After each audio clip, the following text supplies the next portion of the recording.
بسم اللہ الرحمن الرحیم۔ میں خوشی سے جھوم رہی تھی۔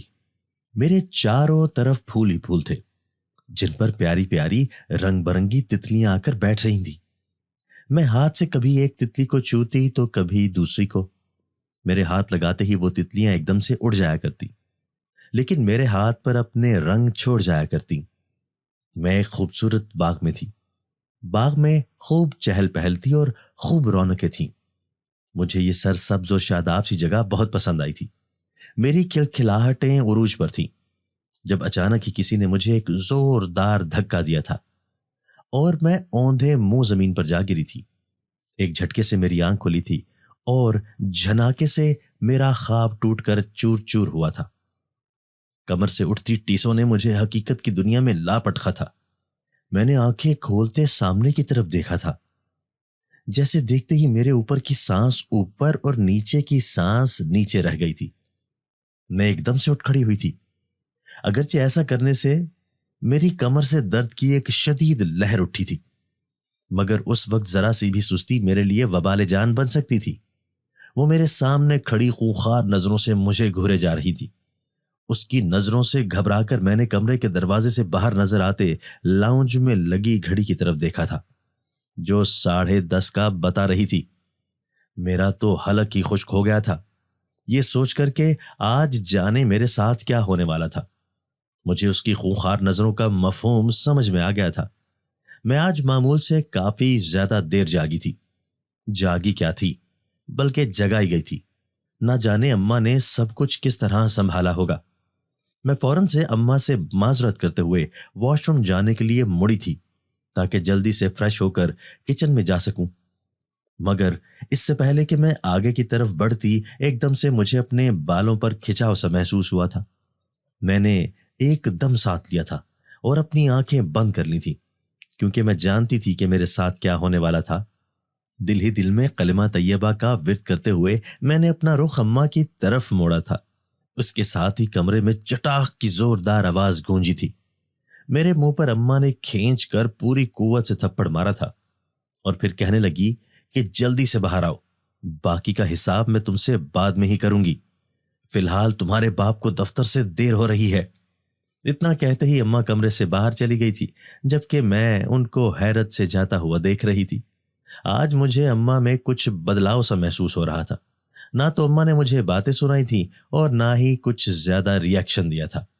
یہ تھپڑ تو میرے نزدیک انتہائی معمولی سی بات تھی۔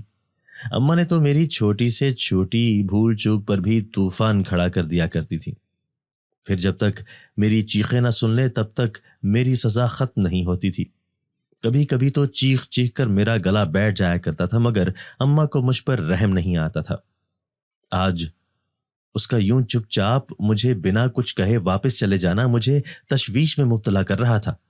اس سے پہلے کہ میں یہ سب سوچتے ہوئے پھر سے خیالوں کی دنیا میں جاتی، میرے کانوں میں ایک مرتبہ پھر سے اماں کی گرجدار آواز سنائی دی تھی جو مجھے جلدی سے باہر آنے کا کہہ رہی تھی۔ میں نے گال پر رکھا ہاتھ اٹھایا اور واش روم میں جا گھسی تھی اور پھر جلدی سے فریش ہو کر باہر آئی تھی۔ ابا ڈائننگ میں بیٹھے ناشتہ کا انتظار کر رہے تھے۔ میں کچن میں گئی جہاں پہلے سے اماں کھڑی چائے رکھ رہی تھی۔ کچن میں پھیلے پڑے برتن اس بات کا ثبوت تھے کہ باقی سب کو ناشتہ اماں نے بنا کر دیا تھا۔ اماں آج مجھے جھٹکے پر جھٹکے دیے جا رہی تھی۔ پچھلے 8 سالوں سے یہ آج پہلی مرتبہ ہوا تھا جب اماں کچن کا کوئی کام کر رہی تھی۔ میں نے دوسرے چولہے پر پراٹھے اور انڈے بنائے تھے اور ناشتہ ٹرے میں رکھ کر ابا کے سامنے لگایا تھا۔ اماں بھی آ کر ابا کے ساتھ ہی بیٹھ گئی تھی۔ ناشتہ آج پرسکون ماحول میں کیا گیا تھا۔ ناشتے کے بعد ابا دفتر چلے گئے تھے اور بس پھر یہیں سے میری جان پر بن آئی تھی۔ اماں مجھے اکیلے پاتے ہی اور زیادہ کھل جایا کرتی تھی اور پھر اس وقت تو مجھے بچانے والا بھی کوئی نہیں ہوتا تھا۔ مجھے اماں سے بے حد ڈر لگ رہا تھا، نہ جانے وہ آج مجھے کیا سزا دینے والی تھی۔ میں کچن میں برتن دھو رہی تھی جب اماں کچن میں آئی تھی اور پانی کا گلاس بھر کے چپ چاپ واپس چلی گئی تھی۔ میں حیرت کے گہرے سمندر میں ڈوب گئی تھی۔ آخر آج سورج کہاں سے نکل آیا تھا؟ اماں کا یہ رویہ میری سمجھ سے بالاتر تھا۔ مجھے اماں کے اس چپ چاپ سے بے حد پریشانی ہو رہی تھی۔ نہ جانے اماں کے دماغ میں کیا چل رہا تھا۔ میں سوچ سوچ کر تھک گئی تھی، لیکن پھر بھی اماں کے دماغ تک نہیں پہنچ پائی تھی۔ میں نہیں جانتی تھی کہ اماں کی یہ خاموشی کسی طوفان کا پیش خیمہ ثابت ہونے والی تھی۔ میں نے صفائی کا کام ختم کرنے کے بعد دوپہر کے کھانے کے لیے چولہے پر ہنڈیا چڑھا دی تھی، کیونکہ وقت تقریباً دن کے کھانے کا ہی ہونے والا تھا۔ جب تک کھانا پک کر تیار ہوا تب تک میرے بہن بھائی بھی اسکول کالج سے آ گئے تھے۔ میں نے ان کو کھانا دیا اور اس کے بعد کمرے میں آ گئی تھی۔ مجھے خود بھوک نہیں تھی اور اماں نے بھی ناشتہ لیٹ ہی کیا تھا، اس لیے مجھے علم تھا کہ وہ اب کچھ نہیں کھائیں گی، اس لیے میں تھوڑی دیر پرسکون تھی۔ مگر اماں کی طرف سے مجھے مسلسل پریشانی لگی ہوئی تھی۔ میرے کان ہر وقت کھڑے رہنے لگے تھے کہ نہ جانے کب آ کر مجھے کچھ کہے گی یا مجھے مارے گی، مگر ایسا کچھ نہ ہوا تھا۔ خلاف معمول 3 سے 4 دن گزر گئے تھے، مگر اماں کی چپ نہیں ٹوٹی تھی۔ اس نے تو جیسے اپنے لبوں پر قفل لگا لیا تھا۔ میں بھی تھوڑے دن پریشان رہنے کے بعد مطمئن ہو گئی تھی کہ شاید اب اماں کو اپنی زیادتیوں کا احساس ہو گیا ہے، اس لیے اماں بدل گئی ہے۔ اماں کا رویہ باقی گھر والوں کے ساتھ بھی بالکل سپاٹ ہو گیا تھا۔ بس کسی بات کا مناسب سمجھا تو جواب دیا، ورنہ نہیں۔ میں نے کئی دنوں سے اماں کی ڈانٹ اور پھٹکار نہیں کھائی تھی۔ میں کافی خوش تھی۔ اس دن بھی میں حسب معمول دوپہر کا کھانا کھا کر گھر کی پچھلی جانب نکل آئی تھی۔ ہمارا گھر بہت بڑا تھا، وسیع و عریض رقبے پر پھیلا ہوا تھا۔ یہ ایک شاندار اور خوبصورت بنگلہ تھا۔ یہ کوئی 13 برس پرانی بات تھی جب اماں اور ابا کی شادی ہوئی تھی۔ شادی کے کچھ ہی عرصے کے بعد ابا اماں کو لے کر اس بنگلے میں منتقل ہو گئے تھے، جس کو پہلے سے تعمیر کرا کے رکھا گیا تھا۔ یہ بنگلہ میری اماں کے نام پر تھا۔ میری پیدائش بھی اسی بنگلے میں ہوئی تھی۔ اماں ابا کی شادی کو 2 سال کا عرصہ گزر چکا تھا جب میں نے اس دنیا میں آنکھ کھولی۔ ہم تینوں لوگ ہنسی خوشی اس گھر میں رہ رہے تھے۔ ابا سرکاری ملازم تھے اور جدی پشتی رئیس بھی۔ گھر میں پیسے کی بھی خوب ریل پیل تھی، کسی قسم کی کوئی پریشانی نہ تھی۔ میری اماں نیک اور پرہیزگار خاتون تھی۔ وہ مجھ سے بہت محبت کرتی تھی اور مجھ سے انتہائی شفقت سے پیش آتی تھی۔ اماں کی یاد آتے ہی میری آنکھیں بھر آئی تھیں۔ اپنی ماں پھر اپنی ہی ہوتی ہے۔ میری ماں اچھی تو بہت تھی، مگر اپنی عمر بہت ہی کم لکھوا کر آئی تھی۔ میرا اور اماں کا ساتھ محض 5 سال تک ہی رہا تھا۔ اس دن میرے اسکول کا پہلا دن تھا۔ گزشتہ سب اماں بہت خوش تھی کہ وہ اپنی بیٹی کو اسکول بھیج رہی ہیں۔ اماں مجھے خوب پڑھانا لکھانا چاہتی تھی۔ 2 دن پہلے ہی اماں بازار جا کر وہاں سے میرے لیے وردی، کتابیں، بستہ اور دوسری ضروری چیزیں خرید کر لائی تھیں، اور بار بار ساری چیزیں ابا کو دکھا کر اپنی خوشی کا اظہار کر رہی تھی۔ میرا داخلہ شہر کے بڑے اور اچھے اسکول میں کرایا گیا تھا، اور کل سے میرے اسکول کی پڑھائی سٹارٹ ہو جانی تھی۔ اماں نے سر شام ہی میرے اسکول کی ساری چیزیں تیار کر کے رکھ دی تھی۔ اگلی صبح اماں نے مجھے بہت محبت سے اسکول کے لیے تیار کیا تھا، پھر خود مجھے اسکول چھوڑنے کے لیے گئی تھی۔ واپس آ کر اماں نے ابا کو بھی دفتر بھیجا تھا۔ اس کے بعد نہ جانے کس وقت اماں کو خدا کی طرف سے بلاوا آن پہنچا۔ کچھ خبر نہیں ہوئی۔ مجھے اسکول سے 11 بجے چھٹی ہو گئی تھی۔ میں بے چینی سے اماں کے آنے کا انتظار کر رہی تھی، مگر اماں نہیں آئی تھی۔ آخر 1 گھنٹے بعد میری استانی نے گھر کے نمبر پر کال کی تھی، مگر کسی نے بھی کال نہیں اٹھائی تھی۔ پھر ابا کو کال کی گئی، جو جلد ہی اٹھا لی گئی۔ ٹیچر نے ان کو میرا بتایا تو ابا آدھے گھنٹے بعد ہی مجھے لینے کے لیے آ گئے تھے۔ ابا نے مجھ سے پوچھا کہ اماں نہیں آئی، تو میں نے نفی میں سر ہلا دیا تھا۔ ابا کو اماں کی طرف سے تھوڑی پریشانی ہوئی تھی کہ اماں مجھے اسکول میں چھوڑ کر کیسے بھول سکتی ہے۔ یہی سوال میرا بھی تھا، مگر اس کا جواب تو اب صرف اماں ہی دے سکتی تھی۔ خیر، ہم گھر پہنچے تو ابا نے دروازے کی گھنٹی بجائی تھی، لیکن کافی دیر گزر جانے کے بعد بھی کسی نے دروازہ نہیں کھولا تھا۔ ابا نے بار بار گھنٹی بجائی، دروازے پر دستک بھی دی، مگر جواب ندارد تھا۔ اب تو ہمیں سچ میں مزید پریشانی نے آن گھیرا تھا۔ نہ جانے اماں کہاں رہ گئی تھی۔ اب دروازہ کھلتا تو کچھ پتہ چلتا نا۔ ابا اس سوچ و بچار میں تھے کہ دروازہ کھولا کیسے جائے۔ میں اپنی عمر اور قد کے لحاظ سے چھوٹی تھی۔ اگر ابا مجھے دیوار کے آس پاس چھوڑتے تو یہ ڈر تھا کہ میں گر نہ جاؤں، اور دوسرا اوپر کی چٹخنی کھولنا میرے بس کا نہ تھا۔ ابا پریشانی سے ادھر ادھر ٹہل رہے تھے، تبھی وہاں ایک لڑکا آیا جس کی عمر تقریباً 9 یا 10 سال کے قریب تھی، مگر اس کا قد اچھا خاصا نکلا ہوا تھا۔ اس نے ابا کو پریشانی میں دیکھا تو ابا سے کہا، کیا وہ ہماری مدد کر سکتا ہے؟ تو ابا نے اس سے اپنی پریشانی شیئر کی تھی اور اسے کہا کہ اگر وہ دیوار کی دوسری طرف جا کر کسی طرح چٹخنی کھول دے تو اس کی بہت مہربانی ہوگی۔ وہ لڑکا مان گیا تھا۔ ابا نے دیوار پھلانگنے میں اس کی مدد کی تھی۔ اس نے دوسری طرف کودتے ساتھ ہی چٹخنی کھول دی تھی۔ ابا مجھے لیے جلدی سے گھر کے اندر داخل ہوئے تھے اور اس لڑکے کا شکریہ ادا کرنے کے بعد تیزی سے اندر کی طرف لپکے تھے۔ شکر تھا کہ اندر کا دروازہ کھلا ہوا تھا۔ ہم جیسے ہی اندر داخل ہوئے، اماں ہمیں سامنے ہی لاؤنج کے صوفے پر بیٹھی ہوئی نظر آئی تھی۔ ہماری جان میں جان آئی تھی۔ ابا چلتے ہوئے اماں کے پاس آئے اور ان سے کہنے لگے کہ نازیہ، تم یہاں بیٹھی ہو؟ تمہیں پتہ بھی تھا کہ نوشابہ کو اسکول سے لینے کے لیے جانا تھا؟ بیچاری بچی وہاں کتنی پریشان تھی، تمہیں اندازہ بھی ہے؟ اماں نے اب کی بار بھی کوئی جواب نہ دیا تھا۔ اس کی نظریں مسلسل سامنے لگی LED کے اسکرین پر جمی ہوئی تھی۔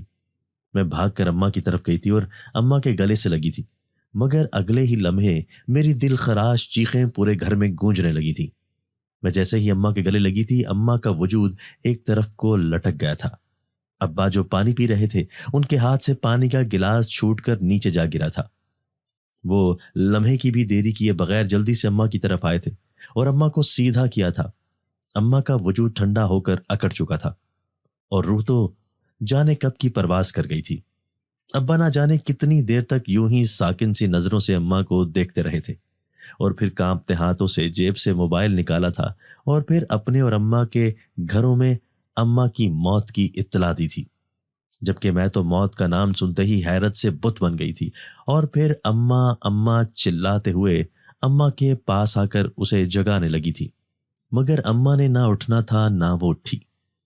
وہ ماں جو میری ایک پکار پر کھڑی ہو جایا کرتی تھی، آج میرے چیخ چیخ کے پکارنے پر بھی وہ ہوش میں نہیں آ رہی تھی۔ کچھ ہی دیر میں سب لوگ پہنچ گئے تھے۔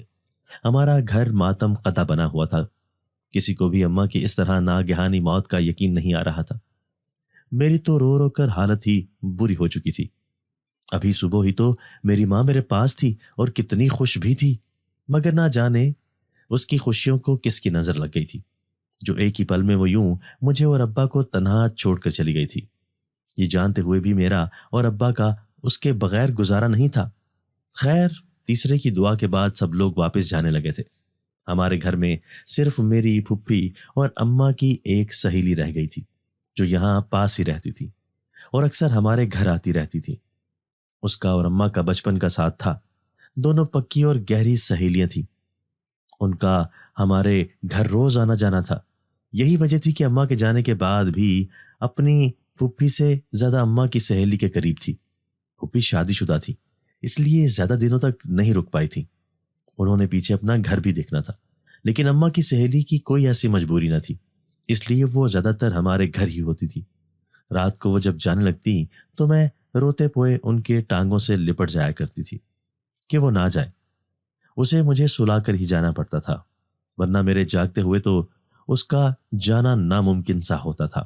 ابا نے مجھے سمجھانے کی بہت کوشش کی تھی، لیکن اماں کی موت کا مجھے بہت صدمہ لگا تھا۔ میں ابا کی کسی بات کو سمجھنے کے لیے تیار نہ ہوتی تھی اور ہر وقت ہی اماں کی سہیلی میں اپنی ماں کو ڈھونڈتی رہتی تھی۔ اس کی گود میں سر رکھ کر مجھے یوں لگتا تھا جیسے یہ میری ماں ہی کی گود ہے۔ میری اسی انست کو دیکھتے ہوئے ابا کو ایک فیصلہ کرنا پڑا تھا، جو کہ آنے والی زندگی میں ہمارے لیے انتہائی بدترین ثابت ہوا تھا۔ کاش کہ اس وقت مجھ میں کچھ سمجھ بوجھ ہوتی تو میں کبھی بھی یہ نوبت نہ آنے دیتی، مگر اس وقت میری ناسمجھی کے باعث کیا گیا ایک فیصلہ میری ساری زندگی کو جہنم بنا گیا تھا۔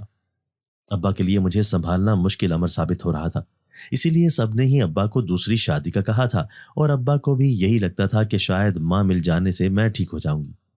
یہی سب سوچتے ہوئے ابا نے اماں کی سہیلی کے گھر نکاح کا پیغام بھجوایا، جسے اماں کی سہیلی کے گھر والوں نے فوراً قبول کر لیا تھا۔ یوں اماں کی موت کے 2 مہینے بعد ہی ابا کی شادی اماں کی سہیلی کے ساتھ ہو گئی تھی اور اماں کی سہیلی میری سوتیلی ماں بن کر ہمارے گھر آ گئی تھی۔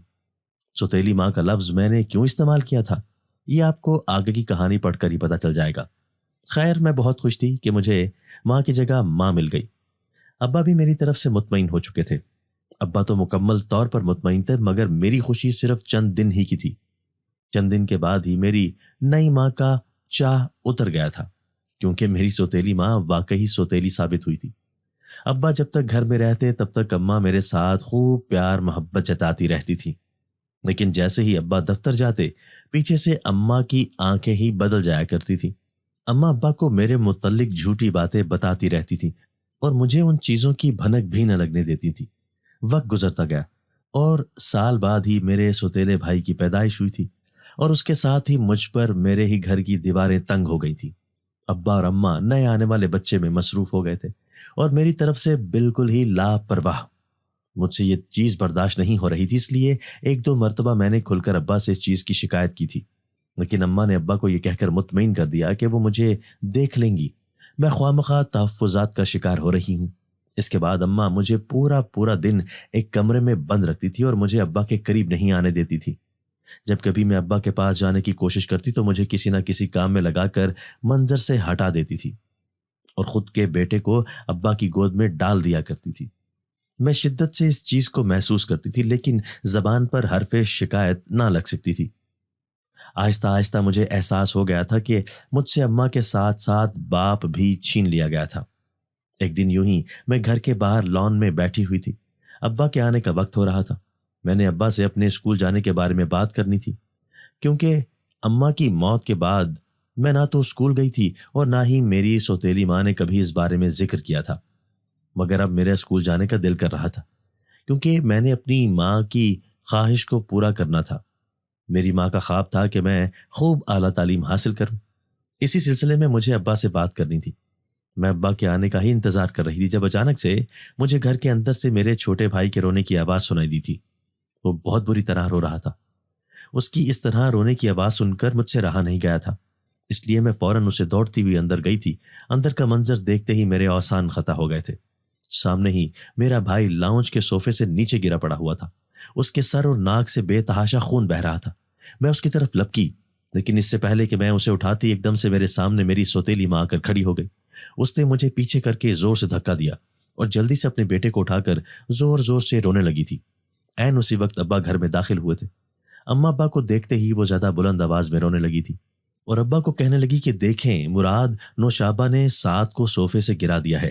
میں آپ سے کہتی تھی نا کہ یہ لڑکی پاگل ہو گئی ہے۔ دیکھیں اب اس کا ثبوت آپ خود دیکھ لیں، کیسے اس نے معصوم سے بچے کو اتنی بری طرح سے گرایا ہے۔ میری سوتیلی ماں کی بات سنتے ہی ابا کا غصہ 7ویں آسمان تک جا پہنچا تھا۔ ابا ایک دم غصے میں آ کر میری طرف آئے تھے اور مجھے جھنجھوڑ کر پوچھنے لگے تھے کہ میں نے ایسا کیوں کیا۔ میں ڈر کے رونے لگی تھی اور زور و شور سے نفی میں سر ہلا رہی تھی۔ اس سے پہلے کہ میں کچھ کہتی، ایک مرتبہ پھر میری سوتیلی ماں نے ابا کو مخاطب کیا تھا اور کہنے لگی کہ مراد، اس سے کیا پوچھ رہے ہو؟ وہ تو پاگل ہے، آپ جلدی سے گاڑی نکالیں، سعد کو ہسپتال لے جانا ہے۔ دیکھیں اس کا کتنا خون بہہ رہا ہے، خدا نہ خواستہ کہیں اس کو کچھ ہو نہ جائے۔ سوتیلی ماں کی بات سنتے ہی ابا نے ایک جھٹکے سے مجھے چھوڑا تھا۔ میں نیچے جا گری تھی، لیکن میری پرواہ کسی کو نہ تھی۔ وہ دونوں تو سعد کو اٹھائے گھر سے باہر نکل گئے تھے، جبکہ میں چپ ساکت سی جامد بیٹھی زمین کو گھور رہی تھی، جہاں میرے گھٹنے سے نکلنے والا خون فرش کو رنگین کرتا جا رہا تھا۔ مگر میری پرواہ کسی کو نہ تھی۔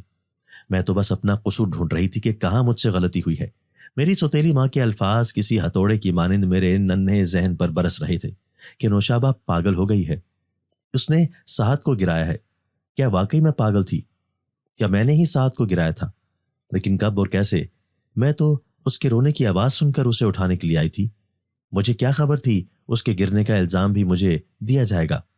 کافی دیر تک ٹھنڈے فرش پر بیٹھے رہنے کی وجہ سے میں بمشکل اٹھی تھی۔ میری سوتیلی ماں نے جب مجھے دھکا دیا تھا تب میرا گھٹنا زور سے صوفے کے کونے کے ساتھ ٹکرایا تھا اور زخمی ہو گیا تھا۔ میں جیسے ہی کھڑی ہوئی منہ سے بے ساختہ چیخ نکل گئی تھی۔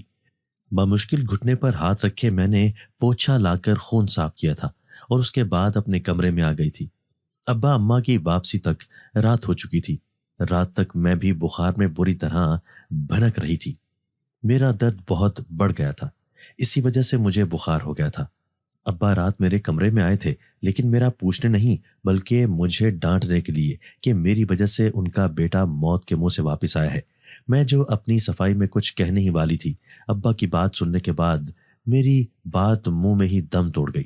اس کے بعد میں نے مکمل چپ سادھ لی تھی، جس سے میری سوتیلی ماں کو اور بھی شے مل گئی تھی۔ وہ اب مجھ پر ہاتھ اٹھانے لگ گئی تھی، بات بے بات پر مجھے ٹوکنا اور ذرا ذرا سی بات پر مجھے اذیت پہنچانا اب اس کا مشغلہ بن گیا تھا۔ ابا نے مکمل طور پر اپنے کان اور آنکھیں بند کر لی تھی، کیونکہ میری سوتیلی ماں نے ابا کی نظروں میں یہ ثابت کر دیا تھا کہ میری ماں کی موت کے بعد سے میرا دماغ صحیح طور پر کام نہیں کر رہا اور میں بالکل پاگل ہو چکی ہوں۔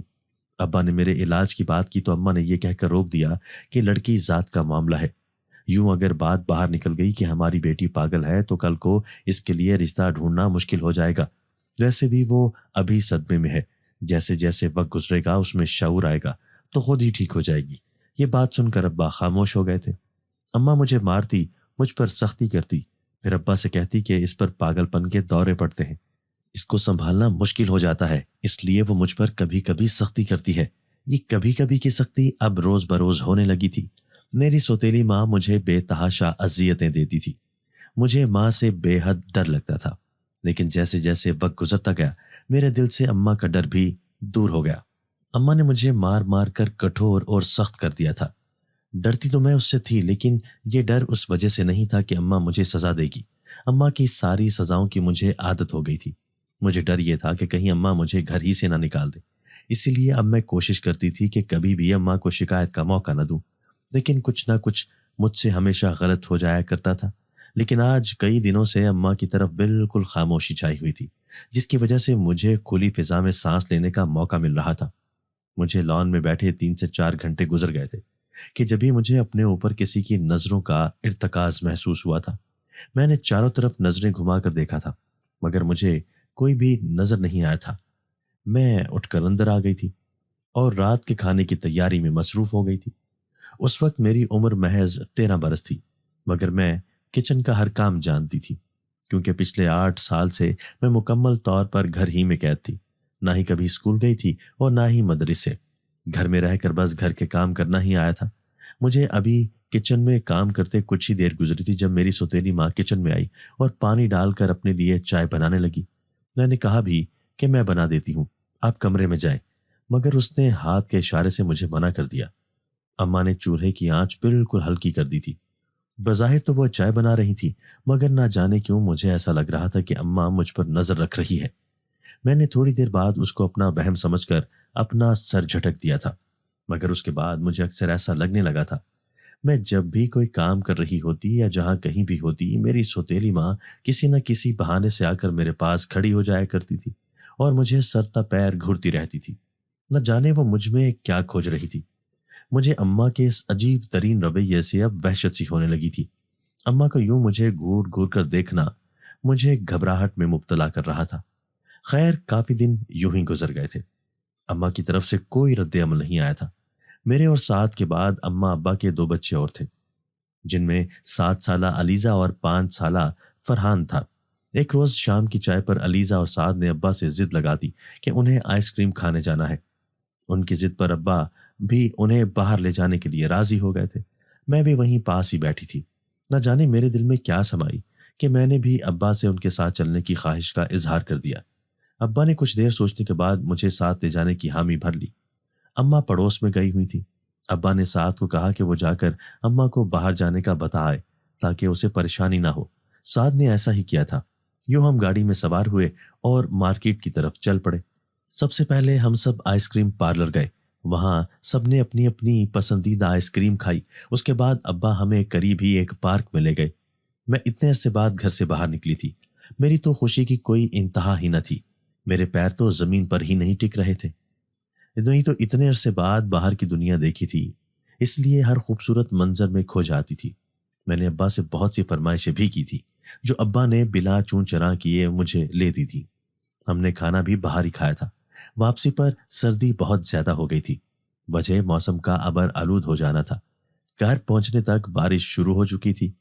ہم جیسے ہی گھر میں داخل ہوئے سامنے اماں پر نظر پڑی تھی جو بے چینی سے لاؤنج میں ٹہل رہی تھی۔ ہمیں اندر آتا دیکھ کر وہ فوراً ہماری طرف لپکی تھی اور ابا سے ناراضگی کا اظہار کرنے لگی تھی کہ اتنی دیر باہر رہنے کا کیا مقصد تھا۔ میں اپنی چیزیں لیے اپنے کمرے میں آ گئی تھی اور چیزیں کھول کر دیکھنے لگی تھی۔ رنگ برنگی چیزیں دیکھ کر مجھے بہت خوشی ہو رہی تھی۔ اتنا زیادہ گھومنے پھرنے کے بعد میں بہت زیادہ تھک گئی تھی۔ اس لیے جلد ہی سو گئی۔ تقریباً آدھی رات کا وقت تھا جب میری سوتیلی ماں میرے کمرے میں آئی تھی۔ اس نے مجھے جھنجھوڑ کر جگایا تھا۔ جب میں جاگ گئی تو اس نے مجھے کہا کہ میں کوئلے جلا کر لے آؤں، اسے ٹھنڈ لگ رہی ہے۔ میں نے حیرت سے اپنی سوتیلی ماں کی طرف دیکھا۔ ہمارے گھر میں تو ہیٹر لگے ہوئے تھے، پھر بھلا کوئلوں کی کیا ضرورت تھی؟ اماں نے مجھے ایک ہی جگہ کھڑے دیکھا تو کہنے لگی کہ اب جاؤ گی بھی یا یوں ہی میرے سر پر کھڑے رہنا ہے؟ چاروں ناچار میں اسٹور روم کی طرف آئی تھی۔ میں نے وہاں سے کوئلے اور ایک پرانی پرات اٹھائی تھی جس میں ہم گرمی کے موسم میں دھواں وغیرہ لگاتے تھے، وہ لے کر میں کچن میں گئی۔ وہاں بیٹھ کر میں نے کوئلے جلائے۔ جب کوئلے تھوڑے دہک گئے تو میں پرات دے کر اپنے کمرے میں چلی آئی تھی، جہاں میری سوتیلی ماں صوفے پر نیم دراز تھی اور مسلسل اپنے پاؤں جھلا رہی تھی۔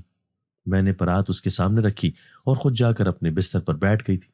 اماں کچھ دیر تک بیٹھی مجھے دیکھتی رہی تھی، پھر وہ اٹھی اور اس نے کمرے کے دروازے کو لاک کر دیا۔ باہر زور و شور سے بارش ہو رہی تھی۔ کمرہ لاک کرنے کے بعد اماں میرے پاس آئی اور اپنے پاؤں کی مدد سے کوئلے بھی بیٹھ کے قریب لے گئی۔ پھر مجھ سے پوچھنے لگی کہ میں نے باہر جا کر کیا کیا کیا اور کہاں کہاں گئے تھے۔ میں نے ایک دم سے کسی ریڈیو کی طرح اماں کو ساری تفصیل سنا دی تھی۔ مجھے لگ رہا تھا کہ اماں خوش ہوگی، لیکن اگلے ہی لمحے اماں نے مجھے کھینچ کر تھپڑ مارا تھا اور مجھے کہنے لگی کہ میں کس کی اجازت سے باہر گئی تھی۔ میں ہکا بکا اماں کو دیکھ رہی تھی۔ آج کئی دن کے بعد اماں کا پرانا والا روپ دوبارہ سے سامنے آیا تھا۔ اماں دونوں ہاتھوں سے مجھے پیٹنے لگی تھی، جبکہ میں روتے ہوئے اماں سے اپنی جان چھڑا رہی تھی اور بار بار اماں سے کہہ رہی تھی کہ میں دوبارہ کبھی بھی باہر نہیں جاؤں گی، مجھے مت مارے، مجھے چھوڑ دے۔ کچھ دیر کے بعد اماں نے مجھے چھوڑ دیا اور عجیب سی نظروں سے کوئلوں کو دیکھتے ہوئے مجھے کہنے لگی کہ دوبارہ میں تمہیں اس قابل چھوڑوں گی تو تم کہیں جاؤ گی نا۔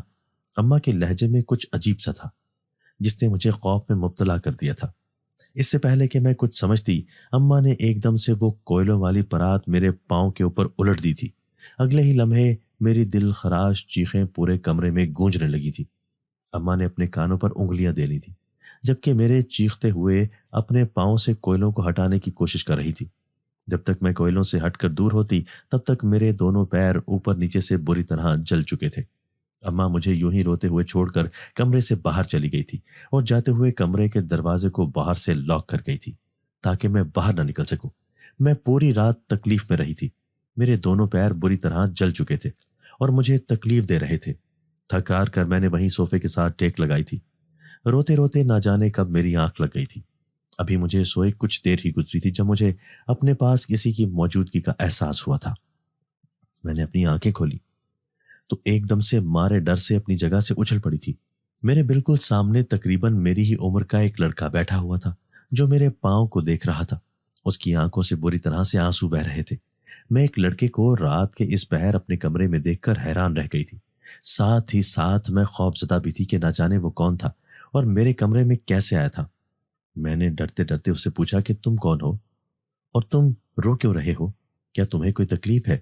میں اس سے ایک سوال پوچھنا چاہ رہی تھی مگر دوسرا اور تیسرا سوال مجھ سے بلا ارادہ ہی پوچھے گئے۔ میری بات سن کر اس نے اپنی پلکیں اٹھائی تھی۔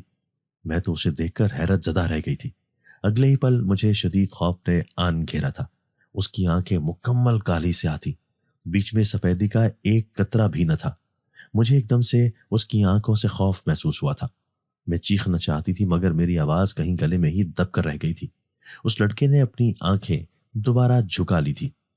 اس کی آنکھوں سے بہنے والے آنسو میرے پیروں پر گر رہے تھے۔ جہاں جہاں وہ آنسو گر رہے تھے وہاں وہاں سے میرے پیر ٹھیک ہو رہے تھے اور تکلیف ختم ہوتی جا رہی تھی۔ کچھ ہی دیر میں میری ساری تکلیف دور ہو چکی تھی۔ میں ایک دم اٹھ کھڑی ہوئی تھی اور حیرانگی سے اپنے پیروں کو زمین پر رکھ کر الٹ پلٹ کر دیکھ رہی تھی، لیکن مجھے تکلیف کا شائبہ تک نہ تھا اور نہ ہی میرے پیروں میں جلنے کا کسی قسم کا کوئی نشان تھا۔ سارے نشانات اور تکلیف یوں غائب ہوئے تھے جیسے کبھی تھے ہی نہیں۔ میری حیرت کی انتہا نہ رہی۔ میں نے مڑ کر اس لڑکے کا شکریہ ادا کرنا چاہا تھا مگر یہ کیا، کمرے میں تو میرے علاوہ اور کوئی بھی نہ تھا۔ میں خوف سے لرزنے لگی تھی۔ ابھی کچھ دیر پہلے میں نے جو کچھ دیکھا تھا کیا وہ سب کچھ خواب تھا؟ مگر ایسا کیسے ہو سکتا تھا؟ اگر وہ سب کچھ خواب ہوتا تو میرے زخم خود بخود کیسے ٹھیک ہو سکتے تھے؟ میں نے تلاش میں پورا کمرہ چھان مارا تھا مگر کوئی ہوتا تو ہی مجھے ملنا تھا نا۔ میں خوف میں مبتلا ہو چکی تھی۔ میں کمرے سے باہر بھاگنا چاہتی تھی مگر کمرے کا دروازہ باہر سے لاک تھا۔ آخر کار تھک ہار کر میں ڈرتے ڈرتے کمرے کے ایک کونے میں سکڑ کر سمٹ کر بیٹھ گئی تھی اور اپنے گھٹنوں میں سر دے کر رونے لگی تھی۔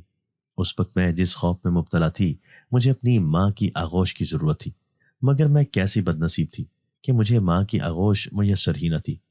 باقی کی رات میں نے یوں ہی روتے روتے گزاری تھی۔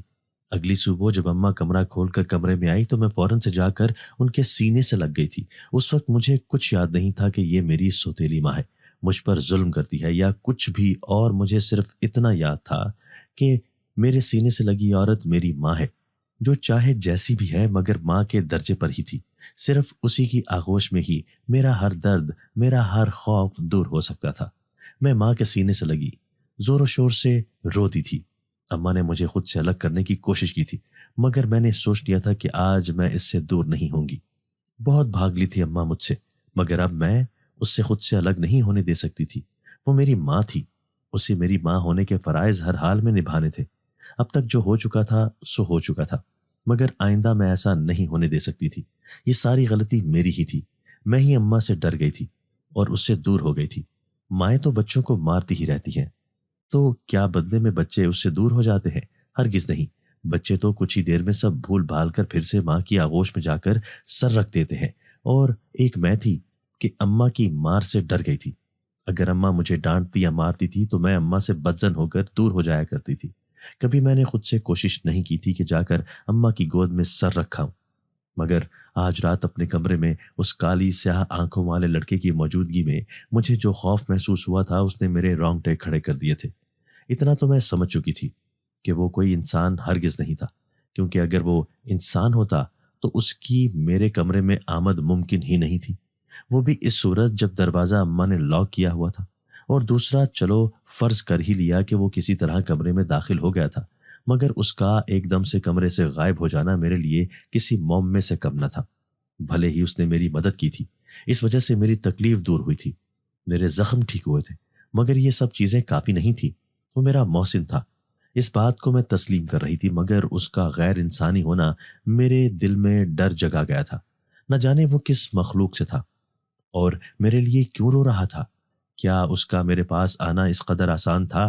اگر وہ میرے پاس آ سکتا تھا تو پھر اس کی جگہ کوئی بری مخلوق بھی تو میرے پاس آ سکتی تھی، کیونکہ میرے ساتھ نہ باپ کا پیار تھا اور نہ ہی ماں کی دعائیں۔ ماں کی دعائیں ہی تو ہوتی ہیں جو ہر بری بلا کو بچوں کے پاس آنے سے روکتی ہیں، مگر میری ماں تو میرے سے خفا تھی، ناراض تھی۔ مجھے اس کو راضی کرنا تھا، اس کی دعائیں لینی تھی، اس کے اور اپنے بیچ سے یہ سگا اور سوتیلا پن ختم کرنا تھا۔ یہ سگا سوتیلا رشتوں میں نہیں ہوتا، بلکہ ہمارے ذہنوں میں بھرا ہوتا ہے، ہمارے دماغ کا فطور ہوتا ہے۔ یہ سب اور کچھ نہیں، مجھے اس فطور کو ہی ختم کرنا تھا اور اپنی جنت کو حاصل کرنا تھا۔ میں کافی دیر تک اماں کے گلے لگی روتی رہی۔ جب تھک کر چپ ہوئی تو اماں نے مجھے خود سے الگ کیا تھا اور مجھے بیڈ پر بٹھا کر چپ چاپ باہر چلی گئی تھی۔ کچھ دیر بعد جب وہ دوبارہ واپس آئی تو اس کے ہاتھ میں ناشتے والی ٹرے تھی۔ اماں کے ہاتھ میں ناشتہ دیکھ کر مجھے خوشگوار حیرت ہوئی تھی۔ اماں میرے لیے ناشتہ لائی تھی۔ اماں نے ٹرے لا کر بیڈ پر ایک سائڈ پر رکھی تھی۔ اس سے پہلے کہ میں کچھ کہتی، اماں کے اگلے عمل نے مجھے ششدر سا کر دیا تھا۔ میں ایک دم گھبرا کر اپنی جگہ سے پیچھے ہوئی تھی۔ مجھے اماں سے ہر چیز کی امید تھی، مگر ابھی جو اماں نے کیا وہ تو میرے وہم و گمان میں ہی نہ تھا، اور نہ ہی مجھے کبھی اماں سے اس چیز کی توقع تھی۔ ناشتے کی ٹرے ایک طرف رکھنے کے بعد اماں ایک دم سے میرے پیروں میں بیٹھ گئی تھی اور میرے پیر پکڑ کر چومنے لگی تھی اور زور زور سے رونے لگی تھی۔ اماں روتے ہوئے مجھ سے معافی مانگ رہی تھی۔ میں ایک دم سے اپنے پیر چھڑا کر دور ہوئی تھی۔ اماں نے کھڑے ہو کر میرے آگے ہاتھ جوڑ دیے تھے اور مجھے کہنے لگی کہ مجھے معاف کر دو، میں نے تمہارے ساتھ بہت غلط کیا ہے۔ نہیں جانتی ہو کہ پچھلے 8 سالوں میں نے تمہارے ساتھ جو بھی کچھ زیادتیاں کی ہیں وہ ناقابل برداشت اور ناقابل معافی ہیں، مگر میں پھر بھی تم سے معافی مانگتی ہوں۔ مجھے معاف کر دو نوشابہ، میں اچھی ماں نہیں بن پائی۔ تم مجھے معاف نہیں کرو گی تو خدا بھی مجھے معاف نہیں کرے گا۔ مجھے معاف کر دو۔ نہ جانے کیوں وہ سب کرتی رہی، حالانکہ میرا تمہارے ساتھ تو کوئی مقابلہ تھا ہی نہیں۔ مجھے تو تمہاری ماں بنا کر اس گھر میں لایا گیا تھا، لیکن میں تمہیں ماں کا پیار نہ کر سکی۔ تمہیں پتا ہے میں آج کی پوری رات نہیں سو پائی تھی۔ بار بار تمہاری دل خراش چیخیں میرے کانوں میں گونجتی رہی تھی۔ میرا ضمیر ساری رات مجھے ملامت کرتا رہا تھا۔ میں تم سے نظریں ملانے کے قابل بھی نہیں ہوں۔ مجھے تو سوچ کر ہی خود سے گھن محسوس ہو رہی تھی کہ میں تمہارے ساتھ کیا کرتی رہی ہوں۔ تم تو میری سہیلی کی آخری نشانی تھی. میں نے تمہارے ساتھ اپنی سہیلی کا بھی دل دکھایا ہے. خدا کے لیے مجھے معاف کر دو نوشابہ، تاکہ تمہاری ماں بھی مجھے معاف کر سکے اور اللہ کی ذات بھی مجھ پر رحم فرما دے. اماں کو یوں روتے دیکھ کر میرا کلیجہ چیر گیا تھا. میں نے ایک دم سے آگے بڑھتے اماں کے جڑے ہوئے ہاتھ کھولے تھے اور ان کو چومتے ہوئے اماں سے کہا کہ مجھے آپ سے کوئی گلہ نہیں، آپ میری ماں ہیں، آپ کا حق تھا. مجھ پر ابھی اتنی ہی سی بات ہوئی تھی کہ اچانک اماں کے چہرے پر ایک مسکراہٹ چھائی تھی. اماں کی آنکھوں میں ایک عجیب سی چمک تھی. اماں نے آگے بڑھ کر میرا ماتھا چوما اور دیکھتے ہی دیکھتے زمین بوس ہو گئی تھی.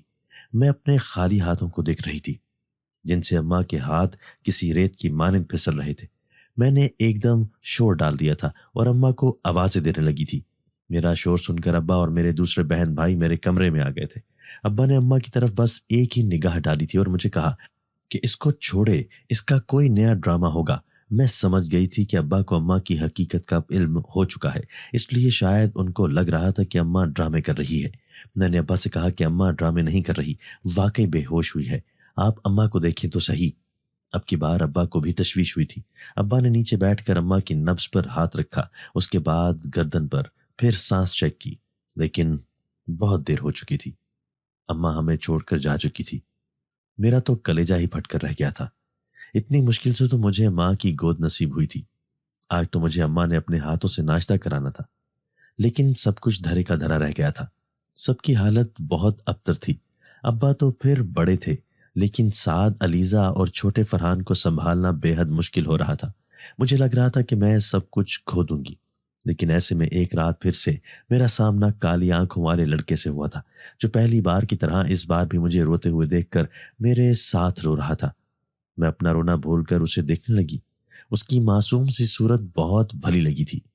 مجھے اپنی طرف دیکھتا پا کر اس نے وہاں سے غائب ہو جانے کی کوشش کی تھی، مگر اس مرتبہ میں نے اس کی یہ کوشش کامیاب نہیں ہونے دی تھی. ڈر کے باعث میرا دل دھک دھک کر رہا تھا، مگر پھر بھی میں نے اس کا ہاتھ پکڑ لیا تھا. پھر جب میں نے اس سے اس کے بارے میں پوچھا تو اس نے مجھے اپنا مکمل تعارف کروایا تھا، جسے سن کر مارے خوف کے میرے پیروں تلے سے زمین نکل گئی تھی. وہ ایک جن ذاتہ تھا اور جنات کی اولاد میں سے تھا. اس سے اس کے ماں باپ کھو گئے تھے. تب سے وہ یہیں زمین پر ہی ہمارے گھر کے آس پاس ہی بھٹک رہا تھا. اس نے مجھے کہا کہ وہ مجھے جب بھی روتا دیکھتا تو میرے ساتھ مل کر رو لیتا تھا. اسی بہانے اس کا غم بھی ہلکا ہو جایا کرتا تھا. میں اسے اچھی لگتی تھی، اس لیے وہ میرے آگے پیچھے رہتا تھا، مگر ایک میں تھی جو مجھے کبھی اس چیز کا احساس ہی نہ ہوا تھا. ہم دونوں نے ایک دوسرے سے دوستی کر لی تھی، جو کرنا میرے لیے بے حد مشکل تھا، کیونکہ میں چاہ کر بھی اپنے اندر سے اس کا خوف زائل نہیں کر پا رہی تھی. مگر آہستہ آہستہ اس نے اپنا ڈر ختم کر ہی دیا تھا. وہ تو خود اپنوں سے بچھڑا ہوا تھا، بھلا اس سے مجھے کیا نقصان پہنچ سکتا تھا. اس نے سب کچھ سنبھالنے میں میری بہت مدد کی تھی. ہم تقریباً مزید 5 سال تک ساتھ رہے اور یہ دوستی کا ساتھ بے حد خوبصورت رہا تھا. اس دن میں فرحان اور علیزے کا رزلٹ لینے گئی ہوئی تھی. اماں کے بعد سارے انتظامات میں ہی دیکھتی تھی اور اس میں ابا بھی میرے ساتھ ہوتے تھے. اور وہ جن زادہ بھی. اس دن ابا کی طبیعت خرابی کے باعث مجھے اکیلے ہی اسکول جانا پڑا تھا. جنزاد کو میں ابا کے پاس چھوڑ کر گئی تھی تاکہ اگر خدا نہ خواستہ کوئی ایمرجنسی ہو جائے تو کوئی تو ابا کے پاس موجود ہو. میں واپس گھر آئی تو جنزادہ مجھے راستے میں ہی مل گیا تھا. وہ بے انتہا خوش تھا. اس نے مجھے بتایا کہ اس کی تلاش آج ختم ہو گئی ہے. اس کے ماں باپ مل چکے ہیں اور وہ اسے لینے آئے ہیں. مجھے اس کے جانے کا سن کر ایک انجانا سا دکھ ہوا تھا، لیکن میں نے جلد ہی خود کو نارمل کر لیا تھا اور پھر شام میں خوشی خوشی اسے الوداع کر دیا تھا. ہماری خوبصورت دوستی ایک یادگار تھی.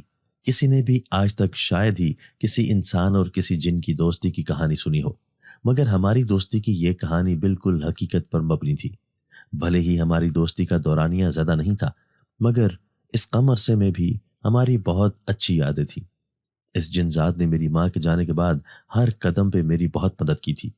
اس واقعے کو گزرے 12 سال گزر گئے ہیں، لیکن اب بھی اس جنزاد کی کالی روئی روئی آنکھیں مجھے یاد ہیں.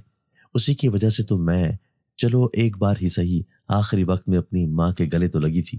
میری ماں نے اپنے آخری وقت میں مجھے اپنا لمس تو بخشا تھا. میں اس جنزاد کی شکر گزار تھی کہ اس دن اس کے خوف کے باعث ہی صحیح مجھے اپنی ماں کا قرب تو حاصل ہوا تھا.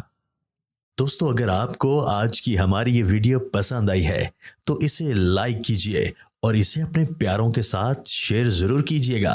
اور ہاں، اگر آپ نے ابھی تک ہمارا چینل سبسکرائب نہیں کیا تو ہمارا چینل سبسکرائب کر دیجئے اور بیل آئیکن بھی پریس کر دیجئے تاکہ ہماری ہر نئی آنے والی ویڈیو آپ کو بر وقت مل سکے. اللہ حافظ.